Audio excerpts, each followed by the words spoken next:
ಎಲ್ರಿಗೂ ನಮಸ್ಕಾರ. ನನಗೆ ಹಾಡು ಹೇಳಕ್ಕೆ ಬರುತ್ತೆ.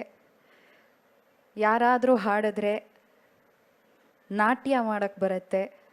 ಇವತ್ತು ನನ್ನನ್ನು ಕರೆಸಿ ಕನ್ನಡದಲ್ಲಿ ಭಾರತೀಯ ಸಂಸ್ಕೃತಿಯ ಬಗ್ಗೆ ಏನಾದರೂ ಒಂದು ಎರಡು ಮಾತು ಹೇಳಬೇಕು ಅಂತ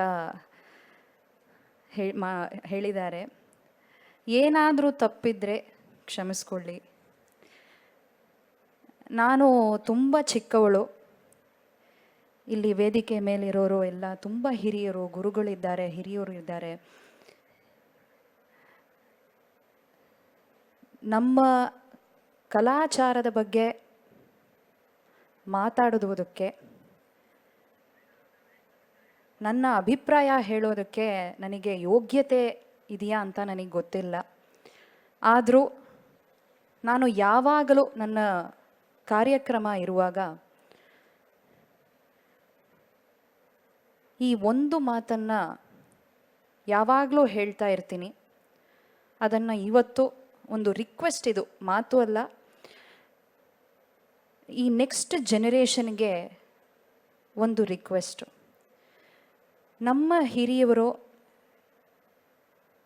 ಹೇಳಿಕೊಟ್ಟಂಗೆ ನಮ್ಮ ಭಾರತೀಯ ಕಲಾಚಾರವನ್ನು, ಸಂಸ್ಕೃತಿಯನ್ನು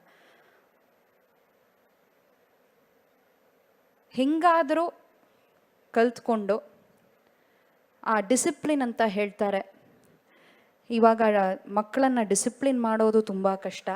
ಅವರಿಗೆ ಆ ದಿನಚರಿಯಲ್ಲಿ ಆ ಸಂಗೀತವನ್ನು, ನಾಟ್ಯವನ್ನು, ಭಗವಂತನ ನಾಮವನ್ನು ಹೇಳ್ಕೊಡೋದು ತುಂಬ ಕಷ್ಟ. ಸೊ ಈ ಕಾಲದಲ್ಲಿ ಆ ಒಂದು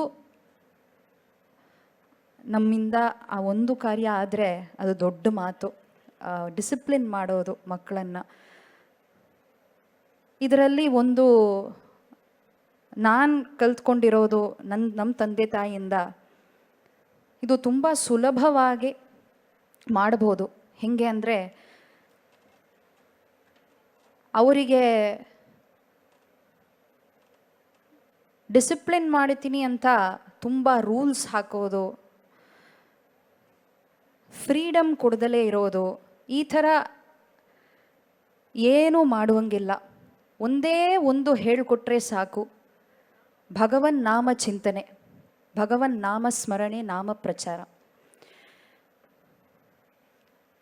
ಕಲವು ಸಂಕೀರ್ತ್ಯ ಕೇಶವಂ ಅಂತ ದೊಡ್ಡವರು ನಮಗೆ ಹೇಳಿಕೊಟ್ಟು ಹೋಗಿದ್ದಾರೆ.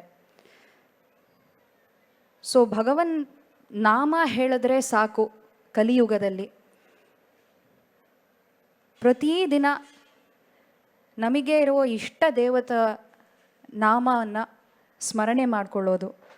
ಅದು ಹರಿ ಇರಲಿ, ಹರ ಇರಲಿ, ದೇವಿ ಇರಲಿ, ಗೋವಿಂದ ಇರಲಿ, ಯಾರಾದರೂ ಇರಲಿ,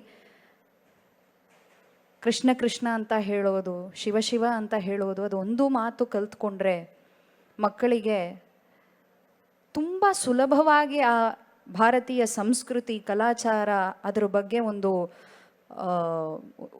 ರೆಸ್ಪೆಕ್ಟು ಎಲ್ಲವೂ ಬರುತ್ತೆ.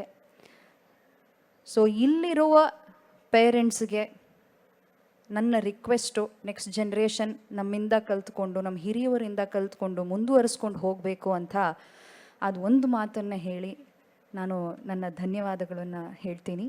Thank you. ನಮಸ್ಕಾರ. ನಿಖರ ಸುದ್ದಿ, ಸದಭಿರುಚಿಯ ಕಾರ್ಯಕ್ರಮ. ನೀವು ನೋಡ್ತಾ ಇದ್ದೀರಾ ಕಹಳೆ ನ್ಯೂಸ್, ಸಮಾಜದ ಜಾಗೃತಿಗಾಗಿ ವಸ್ತುನಿಷ್ಠ ವರದಿ.